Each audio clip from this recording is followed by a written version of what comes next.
estuvimos citando al señor y como es amigo de la casa dijimos, bueno, pero ¿por qué no invitarlo ya que lo estamos citando tanto? Un aplauso para Nicolás Terechuk. Amigo, bravo, qué alegría. Bien, conocido en Twitter como El Escriba. El Escriba. Yo lo conocí en la época de los blogs, ustedes eran muy chicos realmente.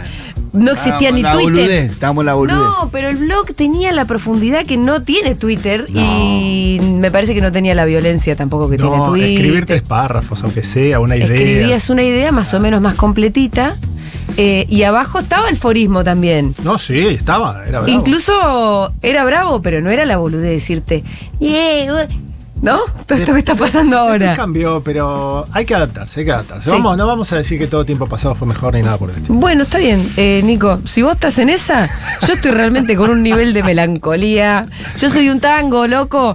Nico es licenciado en Ciencia Política, donde también es docente, en la UBA, donde también es docente y realizó una maestría en Sociología Económica. También da clases en la Maestría de Políticas Públicas para el Desarrollo con Inclusión Social de Flaxo. Bueno, muchos pergaminos tiene, es coautor del libro El Príncipe Democrático Sudamericano, Liderazgos Presidenciales del Siglo XXI en la Región, de Edubim. Quedó antiguo todo eso también. No tanto. ¿No tanto? Uno a veces tiene como unas coordenadas donde trata de usarlas, porque si no se pierde todo. ¿Te sigue sirviendo haber pensado en los liderazgos latinoamericanos del siglo XXI? Sí, me sirve. De principio de siglo, ¿no? Me sirve. Igual estamos como. Ayer yo subí, no sé si lo vieron, un video del comediante, yo no lo conocía, John Mulaney. Te lo retuiteé, de hecho. No lo vi todavía. Gran comediante. Bueno, este comediante, hablando de Donald Trump, decía, bueno, ¿cómo estamos, muchachos? Lo voy a tratar de repetir porque me parece es como citar un paper. Déjame, ¿está bien el micrófono, Nico? No quiero que te tapes la cara. Ustedes me dicen. Ahí está. Te puedo citar un paper, pero mejor esto. Y el tipo dice, esto, yo nunca vi esto. Esto es como tener un caballo suelto en un hospital. Y el caballo va. Esto, nosotros no sabemos qué hacer. Nadie sabe qué hacer, el caballo no sabe qué hacer, dice el chabón. Y después pensaba cuando venía acá porque dice, no, yo pongo la tele y llaman a un tipo que dice, acá tenemos un experto. Un experto que el tipo hace el chiste. Un Nico Terechuk. No, y este es un tipo que vio un pájaro en un aeropuerto. Pero salí de acá, yo no necesito un tipo que haya visto un pájaro en un aeropuerto. Yo necesito un tipo que sepa lidiar con un caballo en un hospital. ¿Entendés? Bueno, yo soy el tipo que vi un pájaro en un aeropuerto. Y que ahora tenés que ver qué analizás sobre el caballo en el hospital. No sé bien, creo que es importante también decir, bueno, nadie sabe bien. Sí. Y por otra parte, sí, esto me parece importante. Cualquier cosa que estamos haciendo, los que estudiamos, los analistas, los consultores, los que tratamos de pensar ideas, es un poco frívolo al lado de lo que está pasando en la calle. Sí. O sea, yo acá voy a venir a hablar de teorías y de cosas y de América Latina y qué sé yo. Y la góndola del supermercado con el arroz gallo oro, chau. Se te ponen los pelos de punta y el colectivo y lo que está pasando ahora cuando empiece el 235 de febrero, ahora en un día, o ya empezó. ¿Del transporte decís vos? No, del día de que se nos hace como el 235 de febrero, no el 28 ni el 29. No llegaba, la gente no llega. No sabía más. Si me estabas hablando de una tarifa de transporte o de qué. No sabía qué numerito estabas tirando, pero. Las sensaciones. ¿Qué número estamos ya? La sensación. No, y yo creo que estamos en el año 2556 más o menos. Exacto.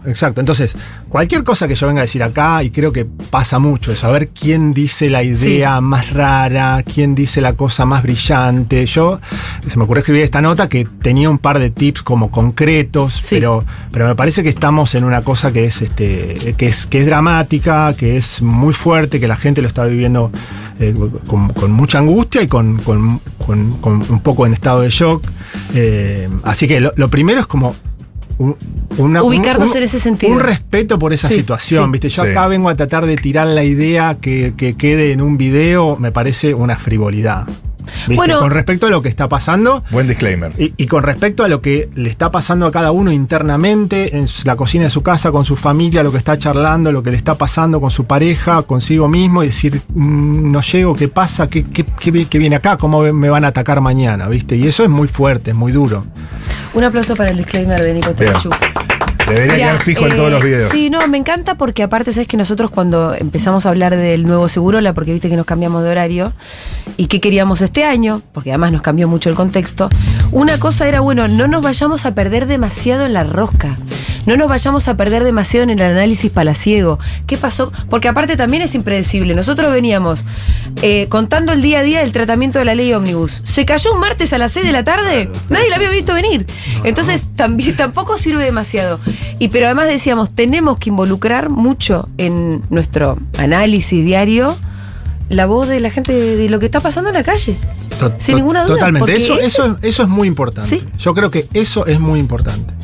Porque lo que está pasando engancha con eso. Uno puede pensar las experiencias internacionales, y acá sí me meto un poco, digamos, cuando un presidente hace un ajuste de este tipo, que por los números estamos viendo que nunca hubo un ajuste así motorizado desde el Estado, y lo estamos ya viendo en el impacto de los números, bueno, en la calle pasan cosas y puede pasar cualquier, digamos, nadie sabe bien lo que va a pasar. Nadie sabe bien lo que va a pasar. Cuando se subió el boleto de subte, de metro en Chile, en Santiago de Chile, se prendió fuego todo. Pero, ¿vos sabés cuánto subió? No, al lado de lo que nos está subiendo a nosotros, no nada. El otro día busqué el número, pero era como si te dijera, lo voy a repetir, alguien le puede buscar como si fuera, bueno, subió de 160 a 180 y se prendió fuego el país. Bueno. Nunca uno sabe. No sabes dónde está la chispa. Mañana por ahí no pasa nada, en un mes por ahí no pasa nada, 6 meses por ahí no pasa nada. Yo no vengo a predecir. No. Digo, esas situaciones que en América Latina y en otros países del mundo se conocen con el nombre de la ciudad y el aso, el San Pablazo, el Caracazo, el Rosariazo, etcétera, en los 60. Cordobazo. Bueno, en general es por una cosita así. Te agrego para que vos te acuerdes. Tiene que ver con la acumulación. Podemos contarlo acá. Pero pará, te quiero agregar porque ayer empecé a leer el libro de Lula de Juan Macar, porque lo vamos a presentar. Y también a Dilma se le armó un flor de quilombo. En San Pablo. En San Pablo, con el aumento del boleto de bondi también, ¿eh? Es que el tema nafta, transporte y alimento, digamos, cuando... Esto sí sé de los presidentes. Hay cosas que todavía sé. Hay cosas que todavía sé, hay cosas que... Hay cosas que se te quemaron los papeles. Hay cosas que se me quemaron los papeles, pero hay cosas que están en ese libro que vos mencionaste que yo las conozco. Los presidentes en América Latina, esto hago un repaso breve, en Sudamérica sobre todo, desde que empezó la democratización a fines de los 80, acá llegó en el 83 para acá, se produce un fenómeno nuevo, que ¿cómo es? En el siglo XX, si ustedes se acuerdan, ¿qué pasaba cuando se caía un presidente? ¿Por qué era? Porque golpe militar. Un golpe militar, exactamente. Cívico-militar. En general, las Fuerzas Armadas eran un jugador clave, ese presidente se caía y además, ¿qué pasaba? Cambiaba el régimen político, se pasaba de una democracia o más o menos que se había votado, pero algún tipo de régimen democrático a otra cosa, a una dictadura. Acá los presidentes, y nosotros lo sabemos por Raúl Alfonsín, que tuvo que renunciar antes, por Fernando de la Rúa y los presidentes que lo siguieron esas semanas que se cayeron, pero también lo sabemos por Dilma Rousseff, también lo sabemos pero en Sudamérica, lo sabemos por Fernando Lugo, lo sabemos ahora por el presidente Lazo, que no terminó su mandato en Ecuador, Castillo, y podemos ir nombrando y nos podemos ir acordando. Los presidentes caen, salvo, y pongo el asterisco, del caso del golpe de Estado a Evo Morales en Bolivia, donde nosotros vimos ahí un golpe de Estado y consideramos que la democracia tradicional, ese fue el más tradicional. Fue bastante tradicional, exactamente. En general, se las arregla el sistema para el presidente, cae, pero la democracia sigue. Claro. Sí. Es verdad. Bien. Ahora, ¿por qué se producen esos fenómenos que los presidentes caen y terminan antes de tiempo, aunque la Constitución te dice, usted dura un mandato fijo tanto? ¿Por qué todos esos presidentes no terminaron? Hubo crisis y hubo elites golpistas que de alguna manera u otra inciden también. Bien, la doctora Mengolini tiene un punto, pero los politólogos nos debatimos con 600.000 papers, nadie sabe. Voy a tratar de resumir todos esos papers y libros y qué sé yo. A ver. Tenés, por un lado, un presidente que ajusta y que hace un ajuste fuerte, está en una situación de un poco más de riesgo. Un elemento. Segundo elemento, un presidente que está parezco que contándole el caballo. Un presidente que está en minoría en el Congreso. Dos. Tercer elemento, a veces juega, que tiene un vicepresidente que se desmarca, que es medio picante, que hace su propio juego. Hasta ahora las 3 tildes la tenemos. Lo cuarto, suelen aparecer y aparecen protestas diversas, protestas policlasistas, digamos. No es solamente que salen los docentes, ni solo salen los Cuando es un sector no pobres, sirve. ni solo es los de los mecánicos, ¿sí? Claro. Es cuando generalizado. Salen un montón y no salen solo de los más pobres ni de los más ricos, sino que es mezcladito. Ahí ya tenés otro elemento y suele haber otro elemento más que muchas veces detona en conjunción con estos. Digamos, los politólogos nos peleamos si el factor clave es la calle, muchas veces. Sí. Ahora se está diciendo que el factor clave, mucho más clave, y por ejemplo por lo que le pasó a Dilma, es la minoría en el Congreso, que es bastante peligroso. El otro elemento que suele aparecer es un escándalo de corrupción que toca en algo al presidente. Pero para eso tenés que tener los medios que le den bomba. Si vos tenés el escándalo yo no estoy dando ningún soy un politólogo No independiente. está dando idea. Soy un politólogo no está independiente. dando idea ni dando Está bien. manual de cómo. Vos leíste, profesor de la UBA, soy un profesor de la UBA, no me mancho con nada. Yo te cuento, no sé, vos me traes el paciente. Sí, y sí, sí. decís, tengo colesterol alto, fumo. Te digo, ¿hacés actividad física? No. Complicado. Che, pesate en la balanza, tenés un poco de sobrepeso, vivís solo, che, tomás alcohol y te digo, mirá, no sé qué va a pasar, pero algún problema cardíaco podés tener. Esa última falta, la de corrupción. No Si está se todavía. quisiera aplicar acá. Lo que digo digo. que es un presidente que está en una situación, se debate si es débil o fuerte. Es el caballo dentro del hospital. En algunos parámetros Sí. que uno podría dar, es débil. Sí, sin duda. Es débil. Pero también está el factor con el que arrancábamos la nota de el caballo dentro del hospital. Hay algo que no estamos entendiendo también, ¿no? Porque para empezar es difícil entender cómo ganó Milei. ¿O no? ¿O vos me podés hacer una enumeración de factores que te llevan a entenderlo? También lo que suele pasar, me parece, y eso a mí me gusta tratar de zafar en el ámbito de las ideas, más académico, etcétera. Usamos los temas para tener un debate político. Es muy común que hablamos de esto, pones dos intelectuales y de lo que se trata es discutir cuán lejos o cerca estás de Cristina Fernández de Kirchner. Yo te digo, bueno, ¿por qué pasó esto? Y uno dice, no, es por esto que es culpa de Cristina. Otro dice, no, es por esto que es culpa... Bueno, me parece que obedece a muchas causas lo que pasó. Una biblioteca, te diría, la gente simplemente se le usó el sistema, se le pone un sistema, hay dos boletas, está disconforme con una, vota la otra. Aunque la otra represente un peligro total de desvanecimiento de la patria. En efecto, lo que pasó es, hay un sector grande de la población que decidió no escuchar a ninguno de los dos candidatos. Te lo pregunto porque además yo sé que vos laburabas para que... Sí, no es que no escuchó a Sergio Massa. Sí. Tampoco lo escuchaba al otro candidato, Sí. al candidato Milei mucho. O sea, cuando escuchaba al candidato Milei decía, no lo quiere escuchar, no va a poder hacer eso, me parece que no va por ahí. Cuando escuchaba al candidato Massa decía, no, me parece que es una campaña del miedo, no sé qué. Simplemente no lo escuchaba. Hubo sectores que sí lo escucharon, digamos. O sea, que el Frente de Todos haya ganado la primera vuelta, en el momento en el que Milei se mantiene meses en esos 30 puntos, algo pasaba también. O sea, hubo un vuelco, el Frente de Todos pasó de Creció. de 29 puntos, o sea, creció como 8 puntos, Sí. mientras Milei se mantenía estancado. Vos decías que nosotros estudiamos un poco. Eso te decía que yo sé que vos también haces estudio de campo, haces focus, hablas con la gente. Lo charlamos en su momento, estudiamos un poco a partir sobre todo a principio de año, cuando todavía no estaban los candidatos, nada, sino para ver en qué estaba la gente, y sí veíamos que, si yo tuviera que resumir, los que eran votantes de Milei de todas maneras tenían diferencias programáticas con él. Yo lo que más te diría es que no lo conocían. Pero había algo que le resultaba atractivo. Por supuesto que sí. Que viniera de afuera de la política. Porque creo Por que no supuesto era que sí. solamente, Nico, es esto o el otro, y entonces como este no me gusta, voto al otro. Hay un sectorcito, tal vez, del núcleo que votó a Milei, que se vio muy interpelado por algo que le atrajo. Son capas de cuestiones. Sí. Primero, la crisis sin fin, esa crisis larga, ¿no? esa situación de crisis de no saber cuándo comenzó ni cuándo termina. En segundo lugar, yo sí me parece, y estuve viendo el estudio que hicieron Ernesto Calvo, que es un politólogo muy Sí. muy conocido y probablemente el número uno hoy en día, y Victoria Murillo y otros, donde ellos discuten con la idea de que había una especie de enojo generalizado, sino que lo ven un poco más focalizado y vuelven a trabajar con encuestas que hablan este tema, ustedes lo conocen, de los varones jóvenes. vuelven a hablar de este tema de los varones jóvenes, cómo están, digamos, la franja de 16 a 25, dice el estudio de ellos, es la única en la cual vos le preguntás, de todas las franjas, Sí. vos le preguntás a los varones y las mujeres, y en todas las franjas están más o menos igual con los Parecido. temas, y en este están los varones mucho más a la derecha y son Bien. mucho más conservadores.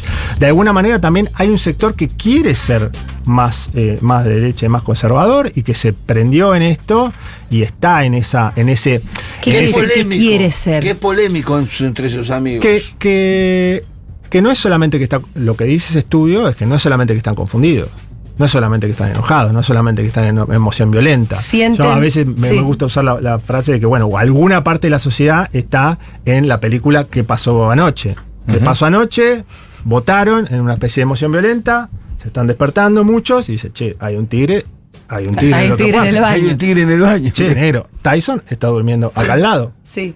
Me tatué la cara, me falta un diente y parece que me casé con una prostituta. Sí. Digo, ¿qué está pasando? Me tengo que hacer mi propia idea de qué pasó y qué es esto, digamos. Hay un sector Hay que un dice que sector está que en me esa. parece que está así. Hermoso. Sí, Esta te lo- definición pero es hermosa. Te la Hay voy un- a tirar. El otro día en el perdón, supermercado. y te Sí. interrumpo. Y ese sector, eso no es automático. De, me equivoqué, Sí. me equivoco. Se va a tener que hacer, o alguien también, la política va a tener que trabajar a hacer su propia idea de bueno, de qué pasó y qué está Sí, pasando. O sea, también tiene que haber algo que le relate. Yo creo que también tiene que haber un ida y vuelta de la oposición con la sociedad en cuanto a la responsabilidad. En cuanto a decir, bueno, Mm. ¿qué pasa? O quizás si volvemos a poner a la idea, o que la política vuelva a poner la idea de un ciudadano más activo. La De- responsabilidad, vos decís, del votante. De que sí, de que la democracia necesita de ese ciudadano. Que Que la sí. democracia necesita de ese liderazgo de un ciudadano que está en su barrio, en su escuela, en su sindicato, en su club, en el partido de fútbol, con sus amigos y dice, che, no, pará, yo pienso esto. Me parece que las cosas son así, así, así. Yo entiendo que estamos enojados, pero ¿qué tal si pensamos en esto? Me parece que se nos abre ahí también una cuestión bastante clave de este tiempo, que es la desinformación. Porque el ciudadano común, también lo que estuvimos verificando, Que está tan bola. Matu hace móviles todo el tiempo, salimos a la calle, hablamos con la gente. Hay mucha desinformación. No tienen ni puta idea un poco de las cosas. Entonces, bueno, claro, ahí vas a votar a Milei y después no entendés por qué suben los precios, o te comes la de que, qué sé yo, la inflación es culpa de... Hay desinformación y a Sí. mí también me gusta la idea que está, lo cito a el filósofo Rocco Carbone, que es italiano, pero está acá en Argentina. Él escribió algunas cosas que a mí me sirvieron para entender mejor Sí. a Mauricio Macri, que tenían que ver, él es un estudioso del tema de la lógica mafiosa, de la lógica de las mafias. Ajá. Que es como que todos teníamos ahí el tema de si Mauricio Macri tiene o no lógicas mafiosas. Y Los videos. No, al principio, pero tratábamos de evitarlo. No, Mauricio es de derecha, no, Mauricio, en realidad la familia, no, Mauricio viene de Sí. una familia italiana, no, Mauricio en realidad sí son de Calabria, no, en realidad viste cómo De son. Calabres. ¿Viste que el padre espía a toda la familia? Sí, pero bueno, pero él es un tipo de derecha, no lo queremos, ok. Pero viste, che, ¿y esto cómo se explica? ¿Y esto cómo se explica? ¿Y esto cómo se explica? Porque tiene una lógica mafiosa. Se dijo. Rocco Carbone lo trabajó. Y ahora está trabajando el tema del fascismo, que me parece interesante, en cuanto a que el fascismo lo que también hace es te disloca cognitivamente. Sí. ¿Qué es decir? Che, ¿yo estoy bien? ¿O qué está pasando? Claro. El fascismo Yo también. leí una cosa esta semana en las redes que decía, menos mal que hiciste la grita, si no todo el mundo pensaría que somos como estos hijos de puta. El fascismo, Claro. el fascismo también es un poco. Te tratan de loco. Sí, y además te va cambiando la jugada. Te va corriendo el arco todo el tiempo. Che, ahora, el problema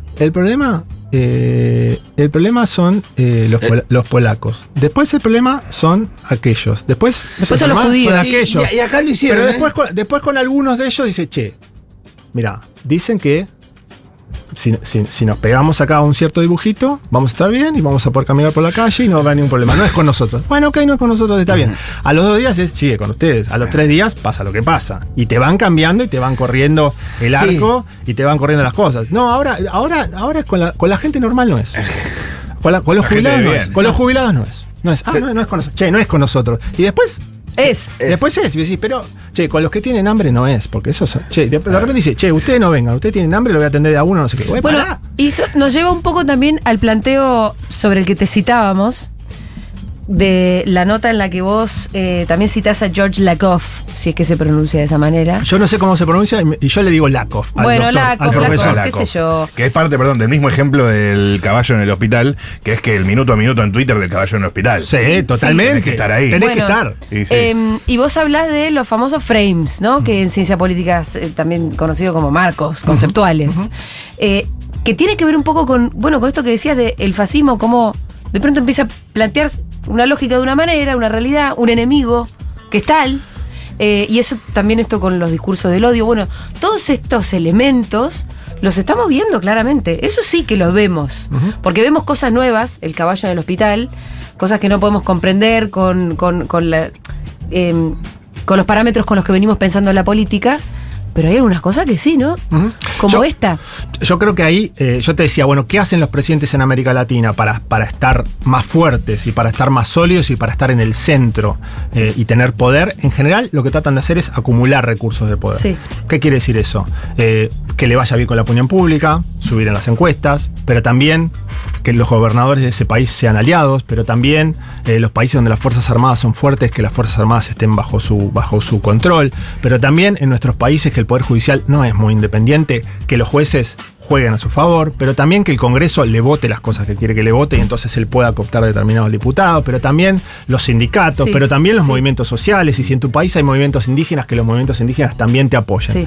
Yo lo que veo de este presidente es que cuando hago la cuenta y estoy haciendo No hay la nada. cuenta, Ninguno. no aparecen estos Ninguno. jugadores. No aparecen. Perdón, sí, Aparecen, el poder económico más concentrado de todo. aparecen esos Sí. 15 millonarios Sí. del poder Claro. económico más concentrado de todo, y aparece esta idea hiperkinética de voy a encuadrar la conversación todo Claro, el tiempo. voy a encuadrarla yo. Exacto. Esto del encuadre que decías vos es, en general las palabras, lo citó Lakoff, tienen un efecto en nuestros cerebros, él estudia lo neurocognitivo, y la forma en la que vos encuadrás define muchas cosas. Un ejemplo, por ejemplo, si yo te digo, vamos a dar un alivio de impuestos, bueno, quiere decir que los impuestos son como un latigazo. Claro, porque Claro. se te usa la palabra alivio. Dámelo, el alivio dámelo. Sí, pero ¿y los impuestos son un castigo? Claro. Y por la elevación te diría que sí. No, pero te ese es un marco A que- mí me gustaría decirte que los impuestos son aquello que como ciudadanos aportamos para después recibir un montón de beneficios que necesita Sí. la sociedad, como que exista la educación, como que exista la seguridad y como que exista una autopista para ir de un lugar a otro. Y los marcos también nos obligan a dar explicaciones sobre cosas que por ahí antes no las teníamos que dar. Estoy pensando en esto. Recién sacamos a una investigadora del CONICET para hablar de los mosquitos, ¿no? María Victoria Misieli. Le pregunté por el CONICET y los recortes en el CONICET, y ella lo primero que me dice es, nosotros recibimos recursos privados. Nosotros aportamos también recursos. Olvídate. Nosotros, es muy meritocrático también el sistema del CONICET. Muy. Pero ¿entendés la explicación que me tenía Y que la dar? explicación que tenemos Sí. que dar es que Lali Espósito es una persona exitosa o fracasada. Claro, que labura desde los 10. Claro. Que si el cine argentino es algo exitoso o fracasado. O sea, el fascismo también te pone en ese lugar de decir, che, loco, el cine argentino ganó 2 Oscars y es bueno.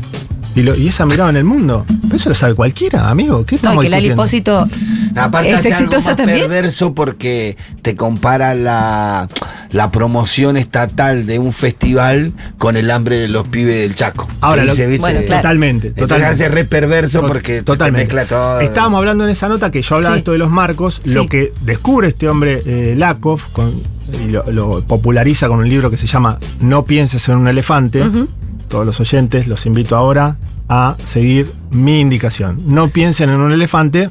Estamos pensando entonces, en... Un elefante. Por Dios. Rosa encima, rosa, no sé Trata- por qué. trata- Elefante Medio y blanco, rosa. medio Trata blanco. fuerte. No, entonces el argumento de él es, cuando yo niego el marco del otro, y empiezo a decir, no es así que Lali Espósito es una planera, Ah, ya sos visitante mal. estoy solidificando esa idea en aquel que me está escuchando. Cuando niego que es una planeta. Cuando negás, estás reforzando. Sí. Cuando negás en los mismos términos. ¿Cuál fue el presidente de Estados Unidos que tuvo Nixon. que tuvo que negar que No robó? soy un ladrón. No soy un ladrón. Pum, lo mató. Boleta. Claro. Lo mató, No soy un ladrón, dijo en Televisión Nacional. Sí. Chao, Pero entonces- amigo, marchaste. Claro, pero- A todo el mundo en la cabeza se le hizo el tipo llevándose un Vos voto sos un comunista. ladrón. Sí. Cuando a vos el presidente te plantea de manera positiva algo y vos lo tenés que negar, lo que decís es, al final le estamos hablando en los términos de ellos y lo que estamos haciendo es, por lo menos para un sector, afirmando. Eso por un lado, sí. Algo de esto es lo que ellos también, a mí me parece igual que muchas veces no hay una estrategia, pero bueno, estar todo el tiempo hablando, vamos a llamarle así, yo creo que en Twitter no es que sea una estrategia de este hombre haciendo todo esto que hace todo el día, no sé si es una compulsión o qué, pero bueno, sabemos que Trump también hacía esto y hablaba mucho y lo que hacía era, Lakoff nos trae, 4 elementos de qué es lo que hacía él con los tweets, que era ser el primero en tirar un marco sobre qué está pasando con un tema. Claro. Y entonces todos terminamos hablando. Si él es el primero que marca, todos hablamos de eso. El primero que marca la cancha. En su marca. En segundo lugar, distraer con alguna cosa. En tercer lugar, atacar al mensajero. Esto que ayer pasó con un columnista muy importante, sí, con de un diario muy importante, que jamás tuvo nada que ver. En su vida pensó que lo iba a atacar un gobierno y de sin derecha. embargo, ante una crítica, ¿de qué estamos hablando? De que el presidente atacó a ese columnista. O sea, que es atacar a ese columnista y después, a veces, tirar una idea y tirar un globo de ensayo sobre cosas. Por ejemplo, estoy muy cerca de dolarizar, voy a dolarizar. A ver qué pasa ahí. Y a ver qué pasa, a ver cómo la gente lo recibe. Lo de desvío, perdón que te interrumpa. Sí. Hubo datos el fin de semana que contabilizaban la conversación alrededor del Ali y era como muy fuerte.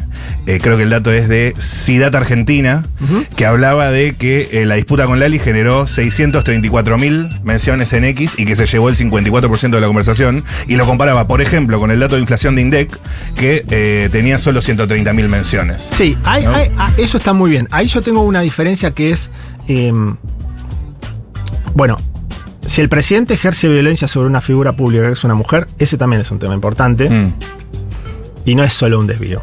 Lali de Y si nosotros lo enmarcamos bien y decimos, esto no va por esto y por esto. Te puede jugar a tu favor. Bueno, uno puede también jugar ahí. No todo es distracción de lo importante, ¿sí? No, ¿sabes que vi una explicación de un libertario, un comediante libertario, que los hay, el fin de semana? Claro que los hay. Hablando de por qué Lali, y la comparaba como posible rival con Cristina.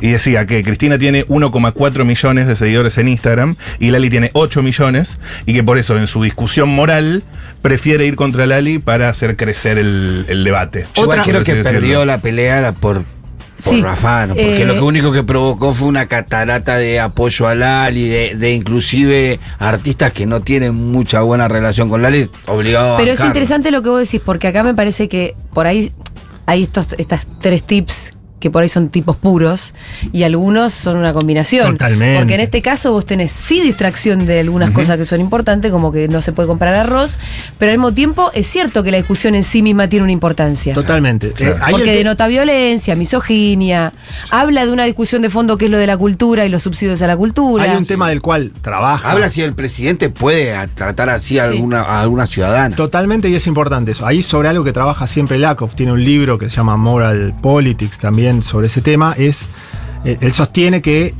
la derecha en general trabaja mejor sobre ciertas cuestiones, que yo diría son principalmente 2. La primera es hacer de los temas una disputa moral. Sí. No un tema de política eso pública. fue muy aclarado por Totalmente. Milei y por todos, que esto es moral, un debate moral. Hacer de los temas y del debate público un debate moral. Sí. Y la otra cuestión es, nosotros desde lo nacional y popular, que muchas veces no pasan los movimientos nacionales populares, pero el nuestro sí, desde el centro izquierda, progresismo, llamale como quieras, planteamos los debates de una manera extremadamente racional, vamos a decirlo así, Totalmente. con filminas. Sí, claro. Claro. ¿Es moral? Ahí en lo moral entra lo de gente de bien. Y Totalmente. sí, totalmente. Ahí es Totalmente. Es una disputa Lo que moral. sostiene Y lo que dice este buen hombre, este lingüista, es que nuestro cerebro funciona de otra forma. Y Más de emocional. hecho, en la capacidad de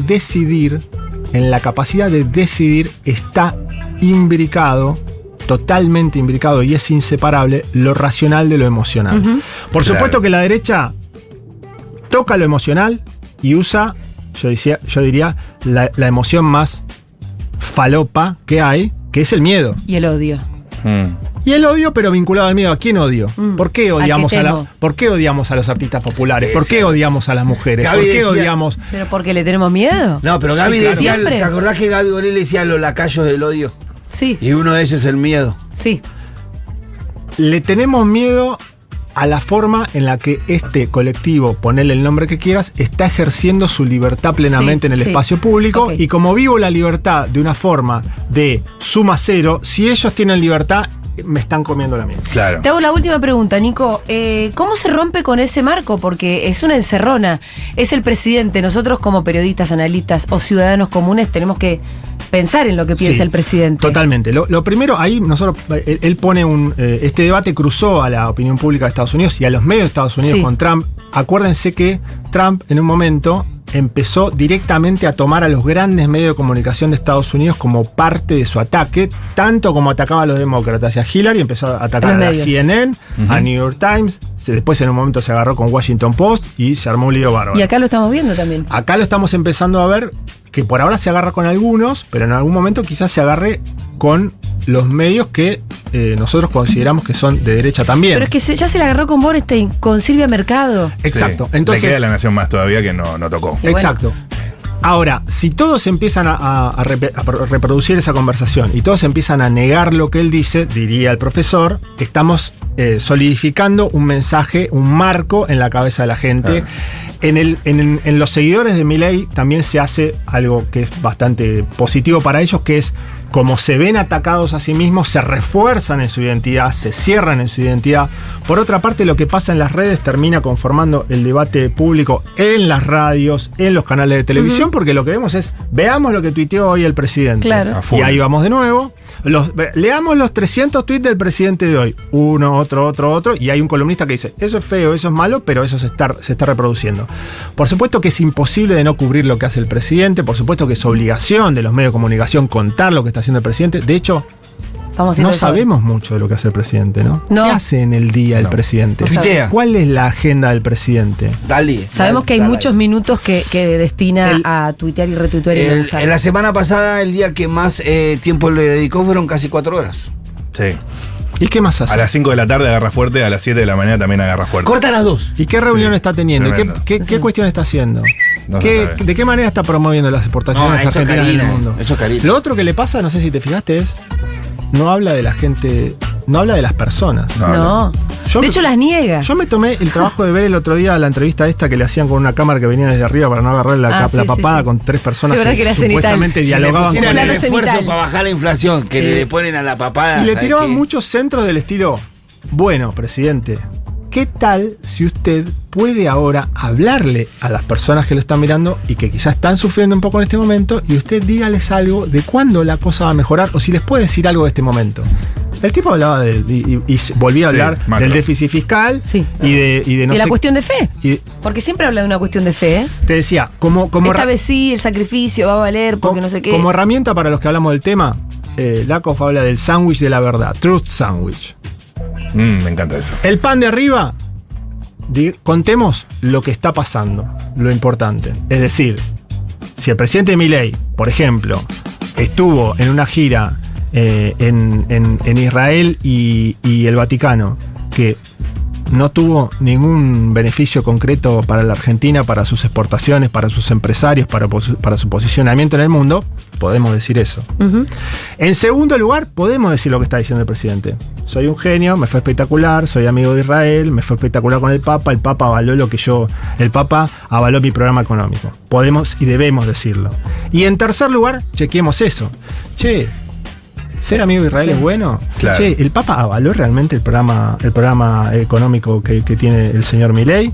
O sea, no arrancar con la mentira, desmentir de una. pan de arriba, ¿qué está pasando? Que es un poco Claro. lo que hablamos al principio de la nota. El pan de arriba es ¿qué está pasando? De una forma clara, de una forma amplia y que las personas que nos están escuchando puedan decir, che, sí, está pasando esto. Yo lo veo. Si no, la persona que está en la calle que ahora no le alcanza con la suya dice, che, yo estoy loco, soy yo solo, ¿qué pasa? En segundo lugar, decir lo que dice el presidente. Sí. No sé, el superávit está bajando, el Papa Sí. me apoyó. después cuestionar. Lali es una fracasada planera, no sé, lo que él quiera decir. Ujú. Y entras al lugar y decir, Fact-checking. ¿y fact-checking? Che, ¿Esto es así? ¿Lali es una fracasada planera? ¿O tiene miles de contratos por todo el mundo y en Spotify tiene no sé cuántas millones de reproducciones y le va bastante bien solita? ¿El pan de arriba que es marcar lo importante? Lo importante de lo que está pasando, Sí. el hecho que Subió está, el hecho que está ocurriendo Sí. ahora, lo pongo en el caso Subió de... la pobreza 60%. Lo pongo Sí. en el caso de la agenda internacional del presidente. Hasta ahora hizo algunos, como presidente creo que hizo 2 viajes, ese a Davos y el segundo el que fue a Israel y el Vaticano. Yo no encuentro ningún beneficio concreto para la República Argentina en esos viajes. No firmó ningún contrato, no Nada. firmó ningún acuerdo de comercial. Se sacó una foto en el Coliseo de Roma con la hermana. Es bueno el turismo. Nicolás Tenechuk estuvo en Seguridad de Habana. Vamos, amigos. Volvé cuando quiera, Nico. Cuando me inviten vengo. Dale.